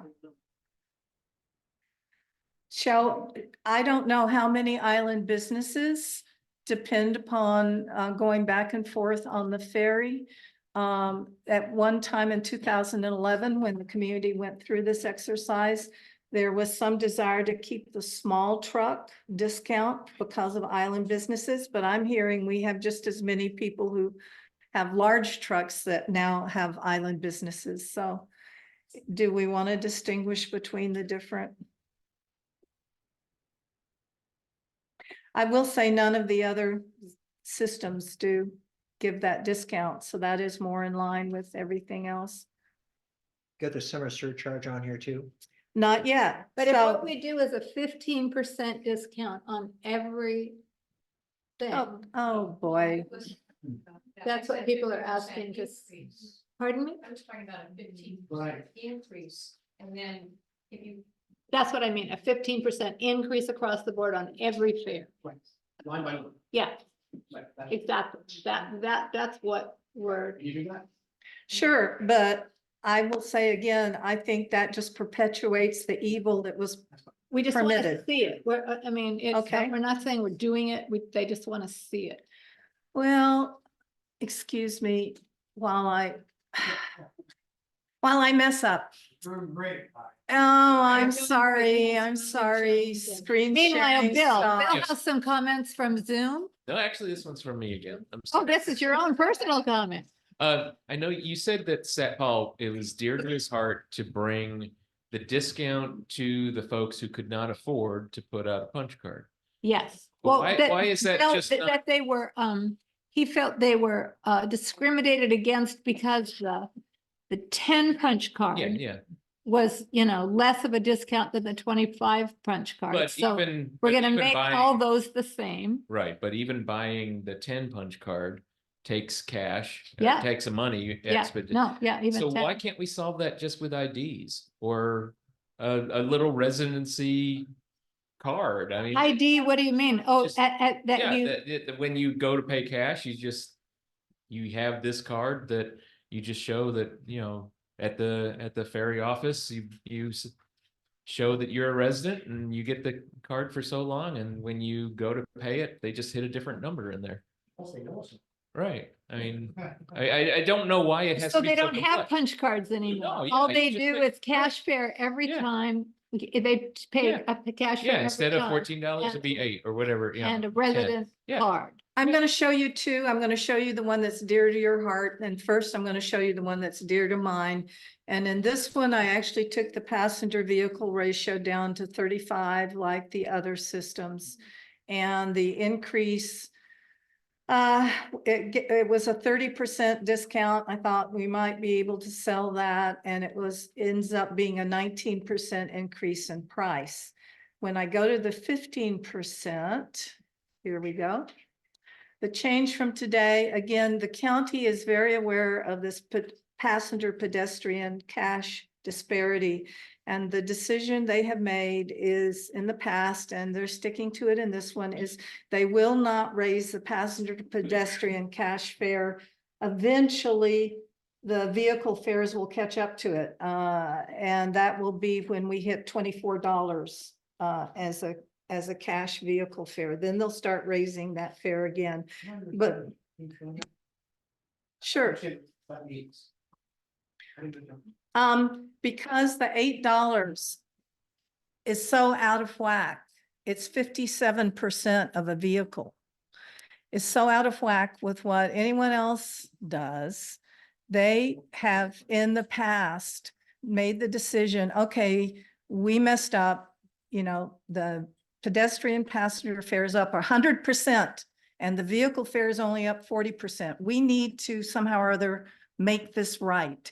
And the way they've chosen to make it right is not to fix it by going down, but simply to say, we're going to hold that $8 until it hits 33%. So when the passenger vehicle driver fare hits $24, then they'll start raising the $8 again. That's how they're fixing it. I propose fixing it by lowering the fare, but that's me. So here's your 15%. So wait, I don't understand where that is. Well, here it is. Okay. Here's the $8 fare, which is the same as today. And the change from today is 0%. And everything else basically went up about 15%, but some lower and some higher because of the even dollars. You know, everything has to be even dollars. And so you see the percentages, the passenger pedestrian multi-ride came down from a 44% to a 33% discount and so forth. But this is basically. This is a 15% increased charge on every fare. Except for the fact you Except for can't, the passenger you fare. can't, because of the dollar rounding. Oh, it right. bounces. It may round up or down. Okay, okay. approximately 15%. Yeah. So here it is. And how does that add up revenue wise? It's the same as the one we were just working on. It's We're within within $1,000. $5,000 of what we're seeking. You know, one of the things that that Carl said was that this is a negotiation. And as I understand your presentations, you intend to go in tomorrow and give an alternative in order to avoid the 25%. And I guess, you know, Carl's in the same business that I'm in, and you know, for 40 years, when the defendant says they're willing to pay X amount, or, you know, we try to create a middle point, and we bargain. So he says 25, he starts at 15 and he jumps it up to 25, and then we come in and say, oh, we'll take your first offer, we'll take 15. I mean, you know, if this were real life litigation, Yeah. you know, or labor negotiation, you know, you would see the bargainers go in and saying, okay, you're at 25, you started at 15, we'll come in at 10, you know, and take it from there. And that will present, and it's a reasonable response. Right, it under the is. circumstances. That is totally reasonable. And if we were in a negotiation, But that would work, but we're not. We are not negotiating. We are going to make a single proposal to someone who is going to make a cut and dry decision. And this is our window, this single window. But you know that Kaylee Galloway sent us her resolution for us to mark up and make suggestions on. She did. In order to corral the size of the increase. However, Sat Paul's discretion to institute an executive order is constrained by, there's a standard, a legal standard in the ordinance that says it must be significantly justified, or so. There's specific words like that to that effect, which means it has to be justified in terms of the framework of 1034. And Kaylee said she wants to see a lower fare. Okay, let me ask, how many people would like to go in with the 10% as a counter? Sat Paul has proposed 25%. He originally said 15%. How many want, we can do 10%. Okay, can we go in with 15? Like, how much do we need to take up? Well, if tomorrow, never mind how much we have in the kitty, that's the big debate. How much do we have stored away that we could use? But the actual gap, no dolphins, no lease, the actual gap would be a 50% fare raise tomorrow. 50? If we were going, 47%. That's just wrong. That is correct. Excuse me. Based on their assumption. based on their assumption. Based on the budget this year, not including dolphins and not including a lease payment. That is the budget. And why is it? It's because of dry dock. It's because of dry dock. Dry dock costs have gone up $600,000 in the last couple of years. And we pay 55% of that. And we were coasting along like almost even, but all of a sudden we have another 350,000 right there in what we owe on dry dock. This dry dock is gonna cost 1.2 million. In the past, we've paid 600,000. So, okay. So Because just- of the engine, but the engine is the engine capital. I don't know that. That's right. That's the point. Tom, that's a very, very good point. It may we're not, Not capital. It's not capital. okay, we're not gonna have the capital versus that discussion tonight.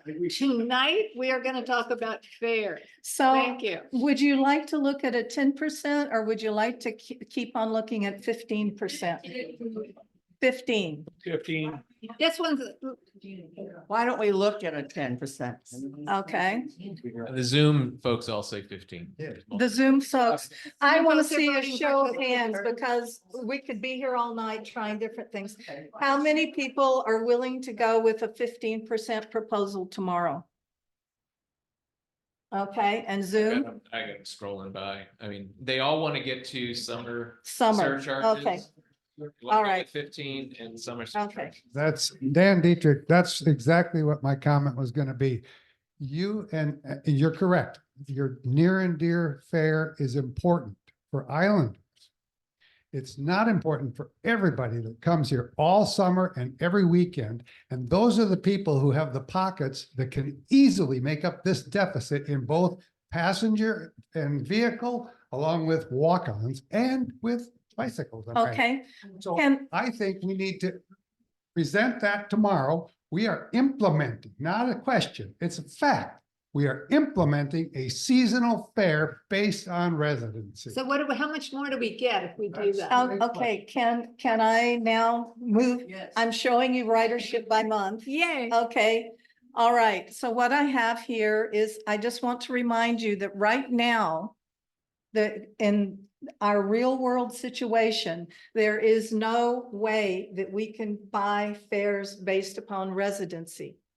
Okay? I agree, we should be able to, but right now, today, you go in, you either buy a punch card or you pay cash on the fare, and it does not vary, and it does not matter where you live. Can we start there? Because the future, we can do different things.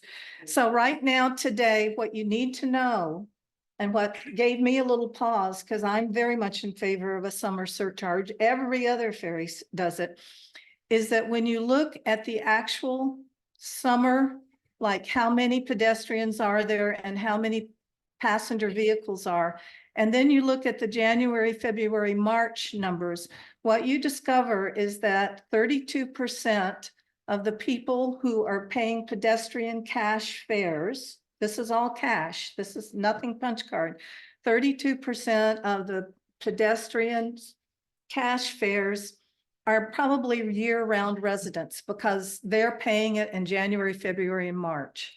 And 50% of the summer cash fares for your passenger vehicle are probably island residents because they're paying it in January, February, and March. So when we impose a summer surcharge, half of the people in the vehicles are going to be islanders, and a third of the people who are paying it as pedestrians are going to be islanders. And that gave me a little pause in how much higher I was willing to make my summer fares. Having given you that background though, let me show you. here is what other counties do. And Skagit gives, actually does do a summer surcharge on pedestrians, the others don't. Would we like to do a summer surcharge on pedestrians? These are people without punch cards. Without punch they're cards? cash These are fare. cash- One third of them in the summer are islanders, as statistically. They're islanders speaking. without punch Because it's a cards? stable number, winter and summer. So Yeah. you have to assume the cash fares in winter are probably islanders. So Maybe not. let me but- say it again. In the January, February, and March, we averaged 2,000 pedestrian cash fares per month. Okay, and what does that have to do with summer? And in the summer, we averaged 6,000 pedestrian fares per month. What that says to me is that 2,000 of those 6,000 in the summer are probably islanders. Okay? 6,000 cash fares. 6,000 cash fares in the summer, but we had 2,000 in the winter. So wouldn't you think that that same 2,000 would be traveling in the summer? Only 4,000 of them are non-residents. Exactly.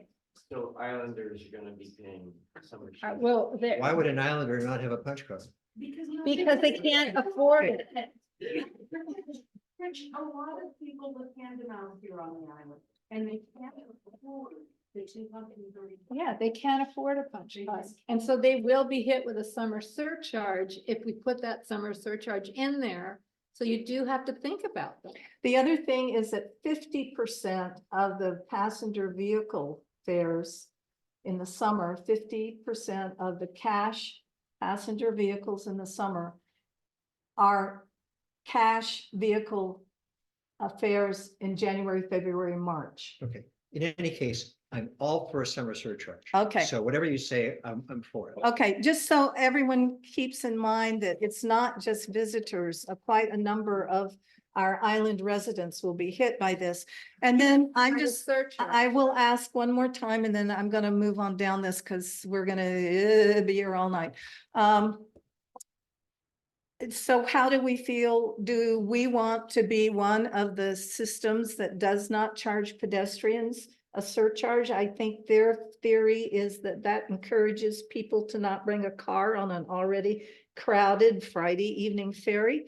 But on the other hand, we've already talked about the fact that we don't have transit. And so, so what do you think? Pedestrians get a summer surcharge or not?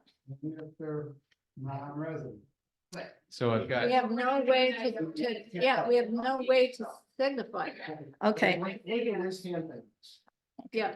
So I've got Zoom folks saying yes for summer pedestrian increases. There's also folks that are saying that the ferry's a public road and it's part of Whatcom Bridges. You can't give a discount to residents. Good point. The summer surcharges should be Legally. across the board for cash fares. And person pointing out, while we're saying 2,000 people are residents, there's 4,000 people who are non-residents. Let them pay. So I'm just going to give you the example based upon today's fares. And that is all the other systems seem to have settled on a 25% increase. Pierce goes quite a bit higher. Skagit hates motorcycles. They put a 55% on the motorcycles. Why, I don't know. I know why. So anyway, I've just plugged in 25%, which seems to be the going rate. The San Juan Islands get a 35% increase in the summer because that is tourism. But these four systems do have a mix like we do of commuters and people who are frequently going back and forth. And so that would raise our current $14 fare to $18 for a vehicle and our current pedestrian fare at $8 to $10. So it would mean a couple coming across for an event would pay $28 instead of today they pay $22. Now I did a little analysis and I can tell you that we will lose some people, fares go up and so the break even is about 20%. If we lost 20% of our couples coming onto the island paying cash, then raising the fares would have done nothing. We would be even. But if we lose less than 20%, then we're money ahead with a summer surcharge. What's the revenue generation on it? Yeah, that's what. Yeah, I have that here somewhere. You just take your Where, time. base summer, here we go. I need to plug it in what we just did over here. It's okay, take your time, you're doing. I'm great. sorry. This is No. hard to do in public. It's kind of like, I'm fine if I'm in my little cavern, you know, playing with this stuff.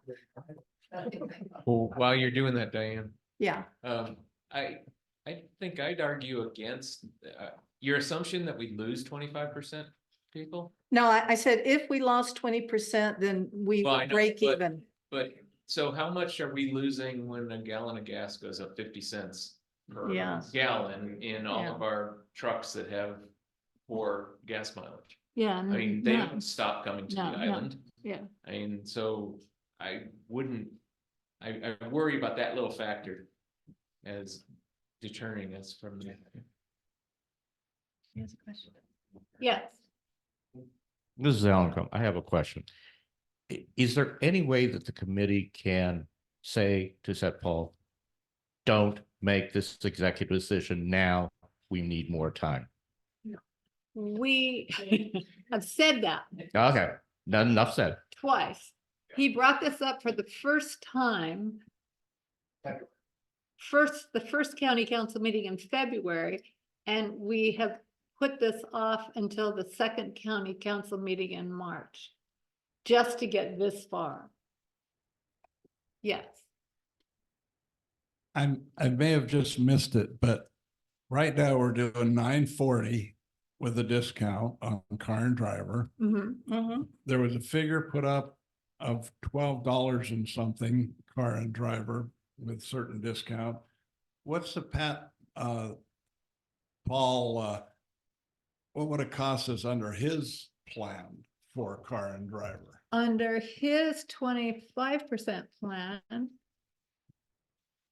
where he drops the discount to 15% and adds 15% to the base charge, we come up with. Oh, here, I've got. We've got it on that paper. $1,300. Yeah, it goes, currently we pay, what, $235, the punch card goes up to 323. How much per trip though? It goes up to 1292. In his proposal, 1292 per trip, and for the passenger vehicle. The big hit in his proposal is that the base fare goes up 15%, but the punch cards come down from 34, wherever they are, to 15, and the base fare goes up, which is why we are, the percent that the punch cards would go up under his thing is 37.4%.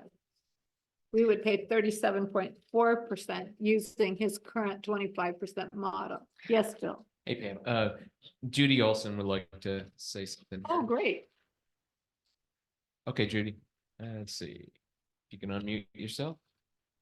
Yeah, can you hear me? I do need to unmute, don't I? Hi, Judy. Hi. Hey, I just want to make 2 points. Regardless of what happens tomorrow, I think that it's critically important that Public Works and County Council needs to understand our need for an electronic ticketing system. So many of the ideas that have been passed along tonight cannot happen until we have that system. And I feel like Public Works has been dragging their feet about making this happen. I think that we need to push for a commitment and a timeline to make that happen. And my second point is that I think that depending on how quickly these ferry rate changes happen, we need to ensure that people that are holding punch cards currently will have a path for being able to spend what's left on their cards. That's it. Thanks. Thank you, Judy. Our current proposal in the codes recommendations, which we are passing on to them tomorrow night, gives an avenue for them to quickly push forward fare proposals. And then you would just turn in the punch card you have and they'd give you credit on it for the new one. So you would never be stuck with a punch card that you hadn't used up, and they wouldn't have a 4-month lag when they instituted a fare, you know, for it to actually take place. So here's the numbers that were asked. I took the last version that we talked about on the base fare, and I put in a 25% increase, which is on that new higher fare. Okay. And that would bring in 70,000. And if we omitted having pedestrians pay it, it would bring in 54,000. an extra 54,000 on top of What we've already generated. So that's yeah. So I'm hearing that the group, we can go in tomorrow to the council and say that as a community, we are really in favor of a summer surcharge. And the summer surcharge is 25%. 25%. That's How- what and- other ferries charge. And you're getting the same from the Zoom community, Bill? We just want to make sure, Zoom community, that you're agreeing, because I think actually the people on Zoom, there's more people on Zoom right now than there are currently on the Grange. So we want to make sure we represent your feelings accurately. I see a couple folks saying yes, and they're coming in, yes, yes, yes, yes, yes. Okay. Okay. Yeah. All right. We do have Toby King with his hand up as well, if you wanna. Sure. take a second. Go ahead, Toby, unmute yourself. It's simply a vote. That's how you vote. You raise your hand. Exactly. Okay. Okay. I just got it. It took me a minute, but I finally. All right. All right, yes, we've got, I would say we've got lots of yeses. coming in. Okay, all right, let's go. Good. We're almost there. So now we've had a couple of different looks at this, and I'm trying to think how I can put them on one screen quickly. We've got one where we have a 25% discount. And we've got one where it basically is today's discount. And I have to tell you, I'm very leery of going in with today's discount after the speech that Paul made. I think you have to reduce the discount. I do too. I absolutely. 30, it's negotiated. Yeah. Okay, It's try not 30. a negotiation, I'm telling you. My initial was 15%, so 25. If we could negotiate, we wouldn't, yeah. Yeah, why are we doing this? Yeah. Well, we have asked ourselves that. Okay. So 15%, which ends up being like 19, 25%. I'm sorry, I'm disappointed, you guys, but that's the way adjusting fares goes. I mean, you never have complete agreement on whose ox gets scored.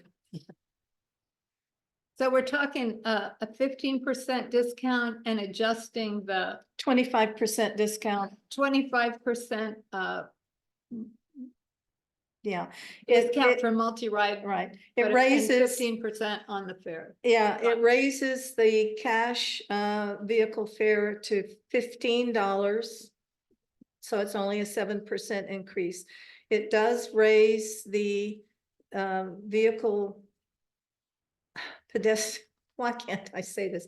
Passenger vehicle with driver fare from $9.40 to $11.25, and that is a 20% increase in price.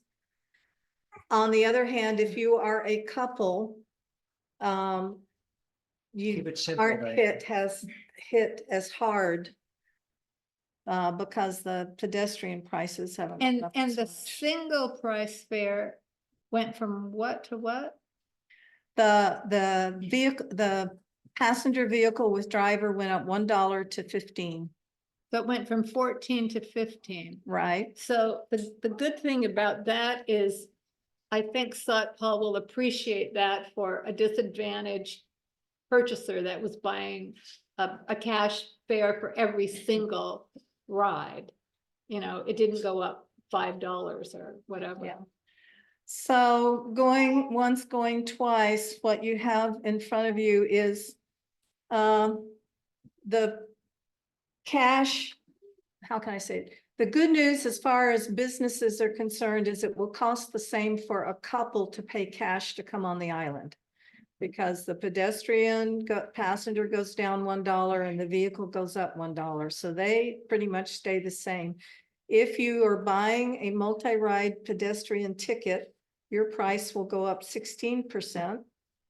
If you are buying a multi-ride passenger vehicle, your price will go up 20%. And then the trucks go up because I'm not showing a discount for them. Did we decide that? No discount. Yeah, people are asking what happened to what we talked about 10 minutes ago, where the passengers didn't go down, the trucks had no discounts. Why did we discard all that? They're asking. Well, we didn't discard it. We just have gone full circle here. Okay. They're confused.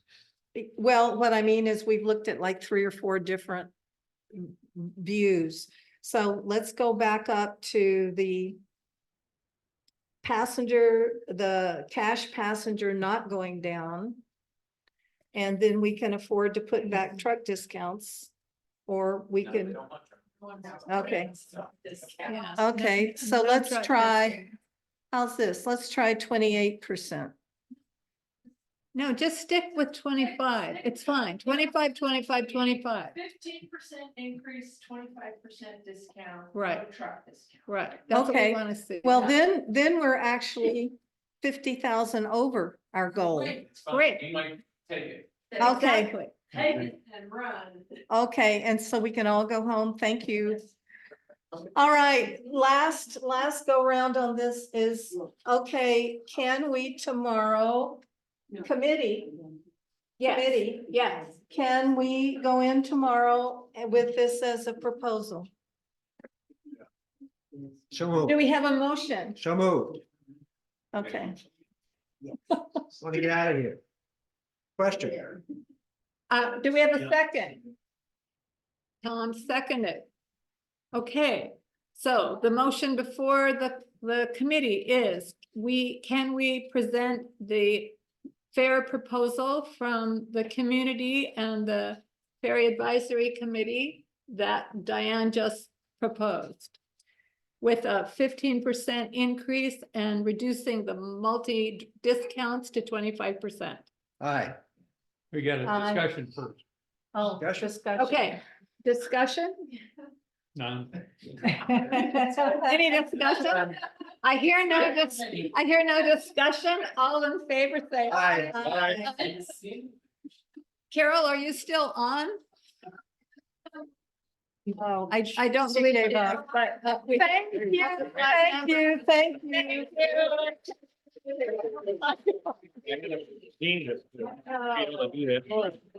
Yes. You want to have we haven't adjourned.